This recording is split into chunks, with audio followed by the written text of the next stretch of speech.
55, 55 और 95 हर उम्र के लिए यकसा मुफीद, मफाद आम्मा का आलम बरदार।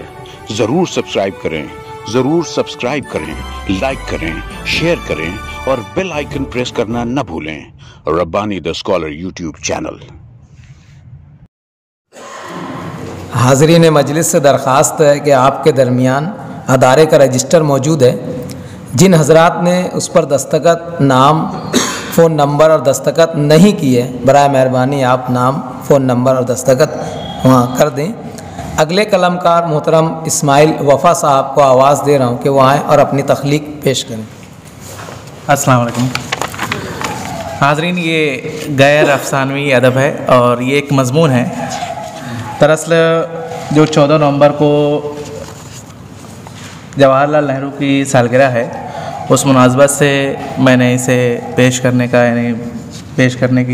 फ़ैसला किया। आपके सामने है।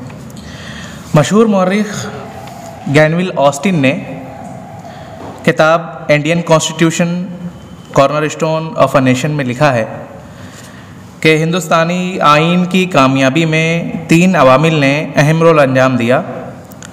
अव्वल करिश्माती क़यादत, दुअम बड़ी सियासी जमात और सुअम तरबियत याफ्ता नौकरशाही। महात्मा गांधी के शागिर्द के तौर पर सियासी करियर शुरू करने वाले पंडित जवाहरलाल नेहरू ने जदीद भारत के तामीर, तश्कील और तरक्की में वो अहमियत हासिल कर ली कि 1957 में पंडित नेहरू के साथ कैनेडियन सफ़ीर के तौर पर खिदमत अंजाम देने वाले स्कॉट रेड ने अपनी किताब इन्फो टू नेहरू में उन्हें George Washington, Abraham Lincoln, Franklin Roosevelt और डीडी आइज़नहावर का मजमुआ करार दिया। पंडित जवाहरलाल नेहरू 14 नवंबर 1889 को इलाहाबाद में मशहूर वकील मोतीलाल नेहरू के यहाँ पैदा हुए। उनकी वालदा का नाम स्वरूप रानी नेहरू था। उनके अजदाद का ताल्लुक़ यूँ तो कश्मीर से था, लेकिन दिल्ली मुंतकिली के बाद नहर सादत अली ख़ां के किनारे आबाद होने की निस्बत से नेहरू पुकारे गए। जवाहरलाल नेहरू की स्कूली तालीम लंदन की मशहूर हैरो स्कूल में हुई, लेकिन स्कूल जाने से कबल ही उन्हें हिंदुस्तानी ज़बानों से मुताल्लिक़ तालीम अतालिक मुंशी मुबारक अली से हासिल हुई। उनकी शख्सियत का नेहरू पर गहरा असर पड़ा। इब्तदाई बरसों में नेहरू इनसे बहुत मुतासिर रहे। स्कूली तालीम के बाद ट्रिनिटी कॉलेज में दाखिल हुए। 1910 था 1912 के दौरान इनर टेम्पल लंदन से बार एट लॉ हुए। 1912 में ही भारत वापस आए और इलाहाबाद हाई कोर्ट में वकील के तौर पर दाखिल हो गए। पंडित नेहरू के वालिद मोतीलाल नेहरू इलाहाबाद के कामयाब वकला और कांग्रेस के अहम लीडरान में शुमार किए जाते थे। 1916 में लखनऊ में होने वाले कांग्रेस इजलास में जवाहरलाल को शरीक होने का मौका मिला। इसी इजलास में पहली बार महात्मा गांधी से भी मुलाकात हुई। 1917 में जवाहरलाल तहरीक होम रूल, जो बाल गंगाधर तिलक और एनी बेसेंट की कायम करदा तहरीक थी, में शामिल रहे। 1919 में मोतीलाल नेहरू और जवाहरलाल नेहरू ने इंडिपेंडेंट नामी अखबार जारी किया। इसी बरस जलियांवाला बाग कत्लेआम के ख़िलाफ़ होने वाले एहतजाज में जवाहरलाल गांधी जी के साथ शरीक रहे। 1920 में गांधी जी की क़यादत में तहरीक अदम ताउन जदीद भारत में अहम वाक़या थी। अमीर लोगों के ड्राइंग रूम और हुकूमती गलियारों तक महदूद ऑल इंडिया नेशनल कांग्रेस अवामी सतह पर काम करने लगी। तहरीक अदम ताउन की इब्तिदा देखें तो नज़र आता है कि गांधी जी की खिलाफत तहरीक में शमूलियत की वजह से उनकी मकबूलियत में भी इजाफा हुआ और उन्होंने इसी शोहरत की बदौलत तहरीक अदम ताउन की इब्तिदा का फ़ैसला किया था कि दुनिया में मुसलमानों की सबसे बड़ी तादाद रखने वाले मुल्क भारत की मुस्लिम आबादी गांधी जी के साथ थी। खिलाफत तहरीक अपने मकासद के उसूल में तो नाकाम रही, लेकिन गांधी जी मशहूर हो गए। 1920 में शुरू होने वाली इस तहरीक के दौरान 22 फरवरी 1922 को चौरी चौरा के मकाम पर होने वाले पुरतशद्दुद सानहे के बाद गांधी जी ने तहरीक वापस ले ली। तहरीक की नाकामी के बाद चित्तरंजन दास और मोतीलाल नेहरू ने गांधी जी और कांग्रेस पार्टी से अलग होकर स्वराज पार्टी तश्कील दी, लेकिन जवाहरलाल गांधी जी से ही वाबस्ता रहे। सियासत में मुस्तकिल सरगर्म रहने की बदौलत 1925 में जवाहरलाल को कांग्रेस का सेक्रेटरी बनाया गया। 1927 से 1929 तक वो 2 बार जनरल सेक्रेटरी बनाए गए। इन इब्तदाई बरसों से ही उनका जो वाज़ेह झुकाव सोशलिज़म की जानिब था। उन्होंने रोशन ख्याली को मजहबी कट्टर पसंदी पर तरजीह दी। सोशलिज्म की तरफ झुकाव की वजह से वो नेताजी सुभाष चंद्र बोस के भी करीब थे, लेकिन नेताजी साम्राज्य कुव्वत से मुकाबला के लिए फाशिस्टों की मदद को दुरुस्त समझते थे, जबकि नेहरू इसके मुखालिफ थे। दिसंबर 1929 में दरियाए रावी के किनारे होने वाले तारीखी इजलास में पहली बार मुकम्मल आज़ादी की करारदाद जवाहरलाल नेहरू की सदारत में ही पेश की गई थी। आज़ादी की करारदाद 1921 में अहमदाबाद के कांग्रेस इजलास में, ये कौसाइन में लिखा हुआ है कि आज़ादी की करारदाद 1921 में अहमदाबाद के कांग्रेस इजलास में मौलाना हजरत मोहानी ने पेश की थी, लेकिन उसे कब्ल अज़ वक्त करार दिया गया था। कॉज कंप्लीट हुआ यहाँ पर। 1930 के दहे में नेहरू खासे मसरूफ़ रहे। 1930 की नमक सत्याग्रह, 1934 में बिहार ज़लज़ला मुतासिरीन के लिए राहत रसानी का काम, अप्रैल 1936 में लखनऊ इजलास और दिसंबर 1936 में फैज़पुर इजलास की सदारत, 1940 में इनफरादी सत्याग्रह के तौर पर इनफरादी सत्याग्रही के तौर पर इंतखाब वगैरह उनके सियासी ज़िंदगी वगैरह से उनकी सियासी ज़िंदगी को समझा जा सकता है। इसी दहे में उनकी बीवी कमला नेहरू की वफ़ात और उनकी मां की वफ़ात से नेहरू शख्सी तौर पर मुतासिर हुए। 1940 के दहे में दूसरी आलमी जंग के हंगामा खेज़ माहौल में भारत की आज़ादी की तहरीक शिद्दत इख्तियार कर गई। 1935 के गवर्नमेंट ऑफ इंडिया एक्ट के तहत 1937 में होने वाले इंतखाबात में चुनकर आने वाले मुकामी नुमाइंदों के साथ बनाई जाने वाली सूबाई वजारतें 1939 में मुस्तफ़ी हो गईं। उसकी वजह यह थी कि भारतीय नुमाइंदों को एतमाद में लिए बिना और उनकी राय जाने बिना ही जंग के दौरान भारत की अवाम और हुकूमत की जानिब से इंग्लैंड की हिमायत का ऐलान कर दिया गया था। 1942 में मौलाना अबुल कलाम आज़ाद की सदारत में होने वाले इजलास में गांधी जी के करो या मरो नारे के साथ भारत छोड़ो तहरीक का आगाज़ हुआ। तहरीक के आगाज़ में ही तमाम रहनुमा गिरफ्तार करके जेल भेज दिए गए। जवाहरलाल गिरफ्तार शुदगान के साथ अहमदनगर के किले में कैद किए गए। कैद के दौरान जवाहरलाल नेहरू ने डिस्कवरी ऑफ इंडिया तहरीर की। इस कैद से रिहाई 15 जून 1945 को नसीब हुई। जून जुलाई 1945 में शिमला कॉन्फ्रेंस में कांग्रेस की नुमाइंदगी करने वालों में जवाहरलाल भी शामिल थे। नवंबर 1945 में आज़ाद हिंद फौज के खिलाफ होने वाले मुकदमे में उन्होंने भी हिस्सा लिया। 1945 में दूसरी जंग अज़ीम के ख़त्म होने के बाद इंग्लिस्तान में इंतखाबात हुए। इन इंतखाबात में लेबर पार्टी के लीडर क्लेमेंट एटली वज़ीर आज़म बनाए गए। उन्होंने हस्ब वादा भारत की आज़ादी या जिसे ट्रांसफ़र ऑफ पावर कहा गया में दिलचस्पी ली। 1946 में फैसलाकुन हालात में मौलाना अबुल कलाम आज़ाद के कांग्रेस की सदारत से इस्तीफ़ा के बाद जवाहरलाल नेहरू ही कांग्रेस के सदर बनाए गए। कांग्रेस के सदर की हैसियत से ही उन्होंने 1946 में तश्कील दी जाने वाली उबूरी हुकूमत में वायसराय की मजलिसे तश्कील दी जाने वाली उबूरी हुकूमत में उन्हें वायसराय की मजलिस आमला का नायब सदर बनाया गया। इस हंगामी दौर में दस्तूर असम्बली का भी काम जारी रहा। दस्तूर असम्बली में कांग्रेस और मुस्लिम लीग के अलावा देसी रियासतों के नुमाइंदों को भी शरीक किया गया। जवाहरलाल नेहरू ने ही दस्तूर हिंद के लिए ऑब्जेक्टिव रेजोल्यूशन पेश किया, जिसे दस्तूर की तमहीद के तौर पर शामिल किया गया। दस्तूर असम्बली ने हालात की उथल पुथल के बावजूद 26 नवंबर 1949 को दस्तूर की तकमील की और 26 जनवरी 1950 को उसे नाफिज किया गया। यहाँ तक का जो पोर्शन है वो पूरा का जो संवाद बहुत ज़्यादा इसमें है, क्योंकि इससे जो है वो जवाहरलाल नेहरू की यानी जो ज़िंदगी को समझा जा रहा है, इसीलिए यहाँ पर ज़्यादातर संवाद हैं। अब यहाँ से मैं समझता हूँ एक अहम पॉइंट शुरू होता है। ऑल इंडिया कांग्रेस के सदर की हैसियत से जवाहरलाल नेहरू ने 3 जून 1947 को भारत की तकसीम का मंसूबा मंजूर करते हुए ऑल इंडिया रेडियो से खिताब किया। इस नामुबारक तकसीम ने लाखों लोगों की ज़िंदगी तब्दील कर दी। लोग घरों से बेघर हो गए। इस तरह जो कौम मुस्तकबिल करीब में दुनिया में एक नया मकाम हासिल कर सकती थी, तकसीम के झांसे में आकर अपना इत्तेहाद और यकजहती खो बैठी। अगर तकसीम को हम सियासी टकराव के नतीजे में देखें, ये जुमला जो है मुस्तार है और लिया गया है जसवंत सिंह से।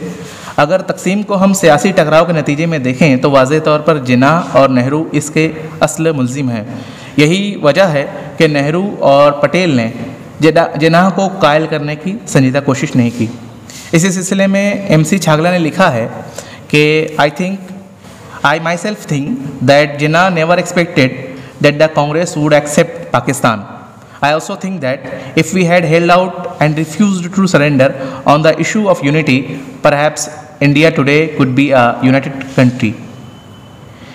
इस सिलसिले में डॉक्टर रफ़ीक ज़करिया लिखते हैं कि ये बड़े ताज्जुब की बात है कि अपनी दौलत को खर्च करने में बेहद एहतियात बरतने वाले जिन्नाह ने क्यों 1941 में इस शानदार बंगले यानी मालबार हिल पर वाक़ बंगले की तामीर की। यकीनन वो ये नहीं समझते थे कि बम्बई पाकिस्तान का हिस्सा बन जाएगा। मुझे ये सोचकर एक गोना इत्मीनान न हुआ कि मुमकिन है वो तकसीम के मुतालबे पर संजीदा ना हो, उनका ये मुतालबा सौदेबाजी का हरबा हो।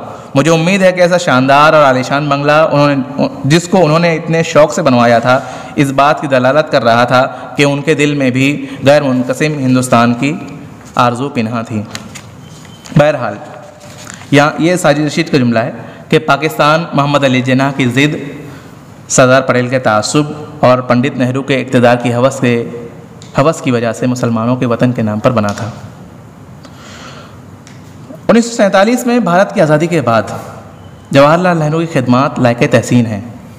मज़हब के नाम पर पाकिस्तान की तश्कील होने के बावजूद नेहरू ने मुल्क में मजहबी बुनियाद से हटकर सेकुलर तरीके से हुकूमत की। उन्होंने सेकुलर समाजवाद और जमहूरी इक़्तिदार पर मबनी हुकूमत कायम की। उनकी कामयाबियाँ हस्ब ज़ैल हैं। पहली कामयाबी माशी कामयाबियाँ। पंडित नेहरू ने माशी अदारों का क़याम किया, मुल्क की ज़राई तरक्की के लिए स्कीमें शुरू की, नदियों और दरियाओं पर बंद तामीर किए गए, सनती तरक्की के लिए फैक्ट्रियों का क़याम अमल में लाया गया। माशी मनसूबाबंदी के लिए सोवियत यूनियन के तर्ज पर 5 साला मनसूबाबंदी की शुरुआत की गई, जिसके खातिर खा नताइज मिले। दूसरा कामयाब इंतखाब। नए आज़ाद हुए मुल्क में मुनसिफाना, शफ़ाफ और गैर जानिबदार तौर पर कामयाब इंतखाब का इनेकाद 1951-52 में किया गया। ये नेहरू की एक बहुत बड़ी कामयाबी थी, जबकि मद्रास के मशहूर एडिटर R. श्रीनिवासन ने इसे तारीख़ का सबसे बड़ा जुआ करार दिया था। मुल्क के दूसरे और मुसन्निफ़ीन और कुछ आलमी मुफक्किरीन ने इस इंतखाब के इनेकाद से मुताल्लिक़ शुकों को शुबहात का भी इजहार किया था। यहाँ तक कि राष्ट्र स्वयं सेवक संघ RSS के जनरल ऑर्गेनाइज़र ने अपने रद्द-ए-अमल में लिखा था कि वज़ीर आज़म जवाहरलाल नेहरू को हक़ राय दही की नाकामी तस्लीम करने के लिए ज़िंदा रहना होगा। तीसरी कामयाबी जमहूरी इक़्तिदार को तक़वियत। वज़ीर-ए-आज़म नेहरू ने अपनी काबीना में डॉक्टर अम्बेडकर और श्यामा प्रसाद मुखर्जी वगैरह को शामिल करके अमलन जमहूरी इक़्तिदार को साबित किया कि मुखालफिन को शामिल किए बिना जमहूरी सरकार कामयाब नहीं हो सकती। चौथा, फ़ौज की इक़्तिदार से दूरी। सितंबर 1959 में फ़ौज के सरबराह जनरल KS थमैया का वज़ीर दिफ़ा कृष्णा मेनन से इख्तलाफ हो गया था। अगरचा आर्मी चीफ़ का मौक़िफ़ दुरुस्त था, लेकिन नेहरू ने वज़ीर दिफ़ा का साथ दिया। जब आर्मी चीफ़ ने इस्तीफ़ा देने की कोशिश की तो उन्हें बुलाकर डांटा और कहा कि याद रखो तुम एक सरकारी मुलाजिम हो और कृष्णा मेनन एक मुंतखब नुमाइंदा। पाकिस्तानी नक्काद रशीद अमजद के मुताबिक यही एक नुक्ता था जहाँ हिंदुस्तान और पाकिस्तान में आर्मी चीफ़ के किरदार का तयन हो गया। पाँचवीं कामयाबी सेकुलरिज़म और रोशन ख्याली। नेहरू ने सेकुलरिज़म और रोशन ख्याली को अहमियत दी। उन्होंने सोमनाथ के मंदिर की तामीर नौ के बाद उसके इफ्तिताह के लिए डॉक्टर राजेंद्र प्रसाद को जाने से मना किया कि सेकुलर मुल्क के सदर जमहूरिया को ज़ेब नहीं देता कि वो किसी मजहबी तकरीब में इस तरह शिरकत करे। दूसरी जानिब उनकी रोशन ख्याली ही थी कि उन्होंने हिंदू कोड बिल पेश करने की कोशिश की, लेकिन वो नाकाम रहे। छठी जो कामयाबी थी उनकी, भारत की बैनुल-अक़वामी साख। बैनुल-अक़वामी सतह पर भारत की साख की तश्कील में पंडित नेहरू ने बुनियादी रोल अदा किया। उन्होंने इस्तेमारियत, जुल्म और सरमायादाराना निज़ाम के ख़िलाफ़ आवाज़ उठाई। सोशलिज़म की तरफ झुकाव होने के बावजूद वो किसी एक नज़रिए के होकर नहीं रहे। सर्द जंग के ज़माने में उन्होंने रियासत हाय मुत्तहिदा अमरीका और सोवियत यूनियन दोनों ग्रुप से अलहदा होकर नावाबस्ता तहरीक की शुरुआत की। इस कोशिश की बदौलत भारत को नेकनामी मिली। इन दर्जे वाला कामयाबियों के दरमियान चंद नाकामियाँ भी हैं जिन्हें नज़रअंदाज नहीं किया जा सकता। पहला, मसला कश्मीर। मैं ज़रा ये स्लो पढ़ूँगा ताकि मसला समझ में आ सके। 1948 में कश्मीर के भारत में इल्हाक़ के बाद मसला कश्मीर की अक़वाम मुत्तहिदा में पेशकश एक भयानक गलती थी, जिसमें अक़वाम मुत्तहिदा के 7वें बाब जो एग्रेशन से मुताल्लिक है, यानी हमले से मुताल्लिक है, के तहत मसले की पेशकश के बजाय उसे छठे बाब के तहत पेश किया गया जो तनाज़े से मुताल्लिक है। यानी उसे डायरेक्ट पहले एग्रेशन से मुताल्लिक अगर पेश किया जाता तो उसका जो नेचर है वो अलग रहता, लेकिन उसे जो है ये शुरुआत में ही उसको पेश किया गया कि छठे बाब के तहत। अगर ये मसला वली ज़िक्र बाब के तहत पेश किया जाता तो उसकी नौइयत आलमी सतह पर मुख्तलिफ होती। दूसरी नाकामी, सलामती कौंसिल की रुकनीत। 1955 में नेहरू के दौरे सोवियत यूनियन के दौरान सोवियत रूस की जानिब से इंडिया के लिए सिक्योरिटी काउंसिल की रुकनीत के लिए वकालत की पेशकश मामूली वाक़या ना थी, जिसे ठुकराना बिलाशुबा नेहरू की बड़ी गलती थी। वहाँ पर नेहरू ने कह दिया था कि हमारी बजाय चाइना को बनाया जाए, और बाद में चाइना को बना दिया गया था। तीसरी गलती, भारत चीन जंग। जून 1954 में मुआहदा पंजशील और अक्टूबर 1954 में पंडित नेहरू के दौरे चीन के बाद ये यकीन करना मुश्किल था कि चीन भारत पर हमला करेगा। 1962 में चीन के भारत पर हमले की सूरत में नावाबस्ता तहरीक से मुताल्लिक किसी मुल्क ने भारत की मदद नहीं की। पार्लियामेंट में भी कांग्रेस के अरकान ने पंडित नेहरू की चीन पॉलिसी पर तनकीद की। इस सूरत हाल की वजह से नेहरू ज़ाती तौर पर खासे मुतासिर हुए। पंडित नेहरू ज़ाती तौर पर दिलचस्प शख्सियत के मालिक थे। उनकी जहनी और जिस्मानी फुर्ती काबिल तारीफ़ और मुतासिर कुन थी। वो बहुत बोलते थे। उनकी मुस्कुराहट सबसे ज़्यादा पुरकशिश थी, मुतफक्किर लेकिन मरगूब करने वाली। नेहरू सिर्फ नाजुक से भी काफ़ी मुतासिर थे और ऐसी सोहबतों में खूब चहकते थे। वो इल्म के कदरदान और मुताले के शौकीन थे। उन्होंने कई किताबें तहरीर की, जिनमें कुछ किताबें हस्ब झेल हैं: glimpses of world history, discovery of India, autobiography, bunches of letters वगैरह। उनकी तमाम तहरीरों को जमा करके जवाहरलाल मेमोरियल फंड से selected works of Nehru series शाये की गई। नेहरू के सवाने निगार और डॉक्टर सर्वपल्ली राधाकृष्णन के फर्जंद एस गोपाल ने इसकी शुरुआती जिल्दें तदवीन की थी। नेहरू प्रोजेक्ट की शुरुआत 1972 में हुई और उसकी तकमील जनवरी 2020 में उस वक्त हुई जब सेलेक्टेड वर्क्स ऑफ नेहरू की 100वीं जिल्द शाये हुई। 47 साला अमली अवामी ज़िंदगी गुजारने वाले इस रहनुमा की तहरीरों को यकजा करने के लिए 48 बरस लगे। पंडित नेहरू ने ज़ाती तौर पर ही नहीं बल्कि सियासी तौर पर भी अपने दामाद फिरोज़ गांधी से चोट खाई। ये यहाँ से थोड़ा से निगेटिव पॉइंट्स उसके शुरू हुए हैं। पंडित नेहरू फिरोज़ गांधी, इंदिरा गांधी की शादी के खिलाफ थे, इसी वजह से वो उन्हें पसंद नहीं करते थे। इस पर तुर्रा ये कि पार्लियामेंट में जीप स्कैंडल का पर्दा फिरोज़ गांधी ने ही फाश किया था।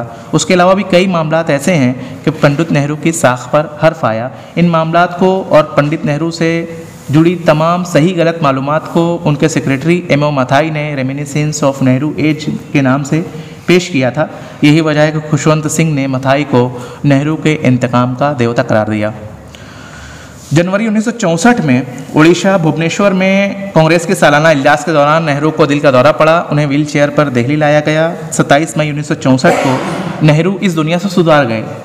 वो एक गर्म आलू दिन था। इस दिन महात्मा बुद्ध की पैदाइश की 2508वीं सालगिरह और उनके निर्वाण और वफात की सालगिरह पड़ी थी। लिहाजा महात्मा बुद्ध से ताउम्र अकीदत रखने वाले नेहरू के लिए आलम फ़ानी से कुछ करने का इससे अच्छा दिन और कौन सा हो सकता था।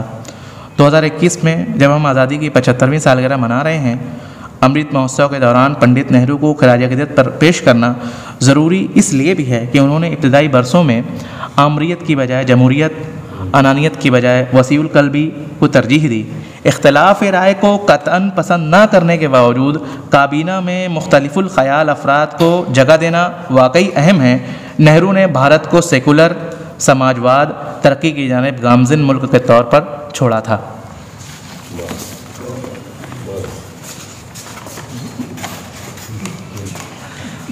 अस्सलाम वालेकुम। इस्माइल वफ़ा साहब ने बड़ा तहकीकाती, मालूमाती और तारीख़ी मज़मून यहाँ पर पेश किया। माफ़ करना इस्माइल साहब, ये प्लेटफार्म मेरे ख्याल से इसके लिए मुनासिब नहीं है। इसका अदब से कोई ताल्लुक़ नहीं है। दूसरी बात ये कि अगर ये कोई अखबार या रिसाले में आ जाए तो मैं समझता हूँ उसकी ज़्यादा पजीराई होगी। ये प्लेटफार्म जो है यहाँ पर देखिए, बुरा मत मानना है, यहाँ पर कैसा है कि कहानियाँ, अफसाने, ये प्लेटफार्म अदारे नसरी अदब का इसीलिए है। यहाँ पर हम लोग जो मूड लेकर आते हैं वो मैं समझता हूँ यहाँ पर ख़त्म हो गया हम लोगों का। तो आइंदा मैं आपसे गुजारिश का आप अफसाना लेकर आएँ, कहानी लेकर आएँ, कोई इस सिन्फ में नसर में कुछ भी लाएँ, आपका वेलकम है, स्वागत है। लेकिन तारीख़ी मज़ामीन आप लोगों को याद होगा, मेरे ख्याल से एक मरतबा इसाक खिज़र साहब वो कैरियर गाइडेंस पे 15-16 सफ़ात का एक मजमून लेकर आए थे। नहीं है, और तहज़ीब वाले वो भी लाए थे, और गालिबन अपने हाँ ये भी, तो उनको भी ना मैं समझता हूँ कह दिया गया था कि यार देखिए ये जो है आप अगर कोई किसी रिसाले या अखबारात में दे दें तो मैं समझता हूँ उसकी ज़्यादा पजीराई होगी। बहरहाल आपको बहुत बहुत मुबारकबाद, आपने बड़ी हरकरेज़ी से एक मालूमाती मजमून पेश किया, बहुत बहुत मुबारकबाद। बचपन 55 और 95 हर उम्र के लिए यकसा मुफीद, मफाद आम्मा का आलम बरदार। ज़रूर सब्सक्राइब करें, लाइक करें, शेयर करें और बेल आइकन प्रेस करना न भूलें। Rabbani the scholar YouTube channel. Rabbani the scholar YouTube channel इल्मी, अदबी, दीनी, मिल्ली, समाजी, सकाफती, तहजीबी, फलाही, तिब्बी, फ़न्नी, माशी, तिजारती, माशरती, इंतज़ामी, इनकलाबी, तहरीकी, तहकीकी, तकनीकी, तफ्तीशी, तामीरी, तालीमी व मालूमाती यूट्यूब चैनल। ज़रूर सब्सक्राइब करें, लाइक करें, शेयर करें और बेल आइकन प्रेस करें। Rabbani the scholar YouTube channel.